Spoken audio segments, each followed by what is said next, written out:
Γεια σας κορίτσια, άλλο ένα βιντεάκι στη σειρά για προϊόντα σώματος και μαλλιών. Ξεκινάω με των μαλλιών. Λοιπόν, πήρα αυτό. Είναι σαμπουάν καθαρισμού. Το έχω δοκιμάσει 2 φορές. Μυρίζει άγρια βότανα. Είναι πολύ δροσιστικό, πολύ ανανεωτικό, κάνει απίστευτα καλή δουλειά. 3 σταγόνες είναι υπεραρκετές για όλο το μαλλί. Βέβαια το δικό μου, όπως βλέπετε, είναι κοντό, αλλά και για μακρύτερα κάνει πολύ καλύτερη δουλειά. Μετά, φρόλουτρα. Είναι αυτό εδώ. Λέγεται Serge Fleur και είναι ένα βότανο το οποίο απομονώνουν το άρωμά του και το βάζουν στα φρόλουτρα.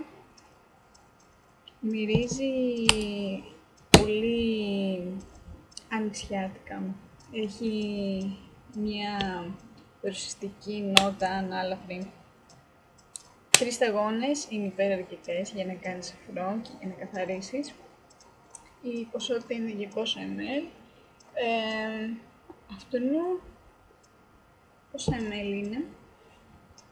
Αυτό είναι 300 ml. Αυτό είναι 200, αυτό είναι 300. Η μυρωδιά που λέτε είναι απίστευτη. Είναι συμπυκνωμένο και αυτό χρειάζεται μόνο 3 σταγόνες.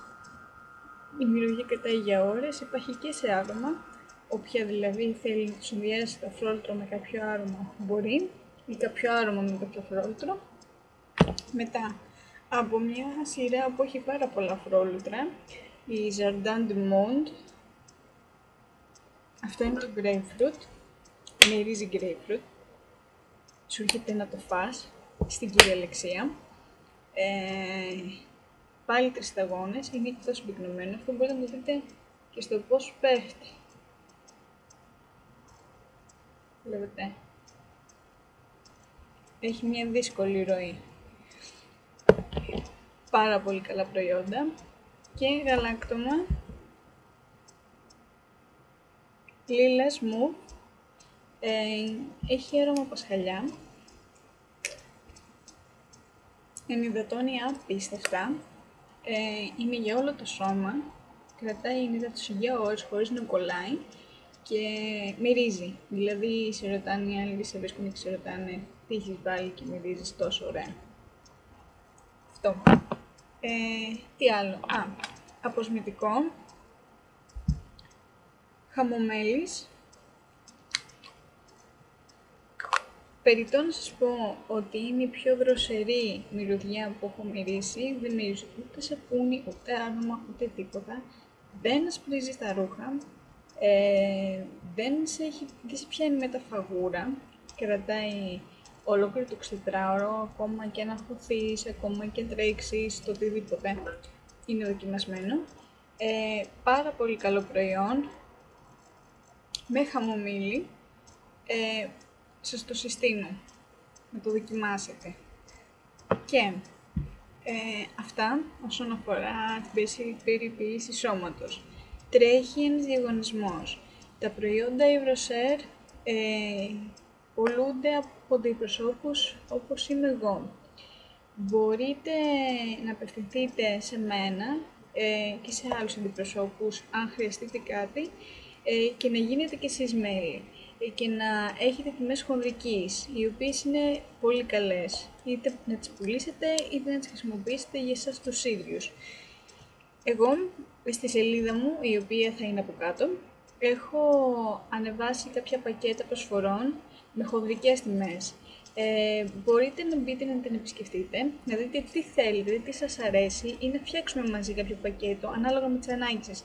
Τι τύπου δέρματος έχετε, για ποιο πράγμα το θέλετε, θέλετε να έχει άρωμα, δεν θέλετε να έχει άρωμα, οτιδήποτε, μακιγιάζ, ό,τι θέλετε εσείς, να φτιάξουμε ένα πακέτο και με 20 μόνο ευρώ σε προϊόντα μπορείτε να γίνετε κι εσείς μέλη της Yves Rocher και να κάνετε ό,τι κάνω εγώ. Δηλαδή, να δοκιμάσετε, να λέτε στον κόσμο πόσο καλά είναι τα προϊόντα, είναι φυτικά, Δεν περιέχουν parabens, δεν περιέχουν γλουτένη, δεν περιέχουν λακτόζη, είναι απολύτως φιλικά στο δέρμα μας και για 4 μέρες ακόμα, όσες φίλες θέλουν να γίνουν mail και απευθυνθούν σε μένα, αυτά τα δύο είναι δωράκια. Το ένα είναι scrub, είναι αχρησιμοποιητό όπως βλέπετε. Μυρίζει τσάι, γιατί είναι πράσινο τσάι. Είναι μους, είναι 2 σε 1, είναι καθαριστικό, ντεμακιγιάζ, κάνει peeling ελαφρύ. Είναι φοβερό, είναι πολύ μεγάλη ποσότητα. Είναι, πόσο λέει εδώ, 150 ml. Το δικό μου το χρησιμοποιώ τώρα 3 μήνες και δεν έχει τελειώσει και το βάζω πρωί βράδυ. Φανταστείτε αυτό. Και το δεύτερο είναι ένα μολυβάκι, είναι πράσινο, δεν φαίνεται. Είναι στη θήκη του. Δεν μπορώ να το ανοίξω, είναι συσκευασμένο. Έτσι είναι όλα τα προϊόντα. Είναι πράσινο, μπορεί εδώ να φανεί λίγο. Σκούρο πράσινο, ταιριάζει σε όλες, είτε είσαι καστανό μάτι το γλυκαίνει, είτε έχεις πράσινο μάτι το φωτίζει, είτε έχεις γαλανό μάτι κάνει αντίθεση. Κρατάει, γιατί αν δείτε και το προηγούμενο βίντεο έχω κάνει ένα post σχετικά με το ίδιο τη Cibro Air, αλλά σε πιο ανοιχτό χρώμα. Κρατάει απίστευτα και δεν θέλει πολύ, δηλαδή μένει πάνω στο μάτι, δεν πάει πουθενά. Αυτά. Ευχαριστώ που παρακολουθήσατε και αυτό το βίντεο και ελπίζω να αλλάξει το φόντο από πίσω για να είμαστε λίγο πιο άνετα και να μην βλέπετε και από τα 1000 και πάνω. Ευχαριστώ. Γεια!